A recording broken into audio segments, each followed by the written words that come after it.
NEET പരീക്ഷാ ചോദ്യപേപ്പർ ചോർച്ചയ്ക്ക് ഉത്തരവാദി കേന്ദ്ര സർക്കാരാണെന്ന് സംസ്ഥാന ഉന്നത വിദ്യാഭ്യാസ വകുപ്പ് മന്ത്രി റോജി എം ജോൺ.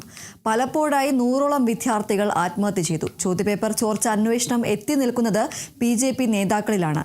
നിർഭാഗ്യവശാൽ ഒരാൾ പോലും ശിക്ഷിക്കപ്പെടുന്നില്ല. കേന്ദ്ര സർക്കാർ ക്രിമിനലുകൾക്ക് ഒത്താശ ചെയ്യുകയാണ്. കോൺഗ്രസ് പ്രതിഷേധക്കാർക്കൊപ്പമാണെന്നും മന്ത്രി കോഴിക്കോട് പറഞ്ഞു. കഴിഞ്ഞ 10 വർഷത്തിനിടയിൽ ഏതാണ്ട് 150ഓളം വിവിധങ്ങളായിട്ടുള്ള പരീക്ഷകളിൽ ഉണ്ടായിട്ടുള്ള പേപ്പർ ലീക്ക്, അതുമൂലം 100ഓളം അടുത്ത് വിദ്യാർത്ഥികളാണ് ആത്മഹത്യ ചെയ്തിട്ടുള്ളത്. ആ കേസുകളൊക്കെ അന്വേഷണത്തിൽ ചെന്ന് നിൽക്കുന്നത് BJPയുമായി ബന്ധപ്പെട്ട നേതാക്കന്മാരിലാണ് എത്തി നിൽക്കുന്നത്.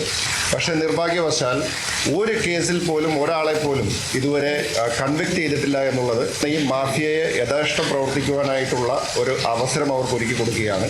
ധർമ്മേന്ദ്ര പ്രധാൻ കേന്ദ്ര വിദ്യാഭ്യാസ മന്ത്രി HRD മിനിസ്റ്റർ രാജിവെക്കണം എന്നുള്ള ആവശ്യം അത് തികച്ചും ന്യായമായിട്ടുള്ളതാണ്. ഇതുപോലെ തന്നെ ഈ വിഷയത്തിൽ സമഗ്രമായിട്ടുള്ള അന്വേഷണം നടക്കണമെന്ന് ഉൾപ്പെടെയുള്ള ആവശ്യങ്ങൾ ഉന്നയിച്ചുകൊണ്ടാണ് ഈ സമരം നടക്കുന്നത്.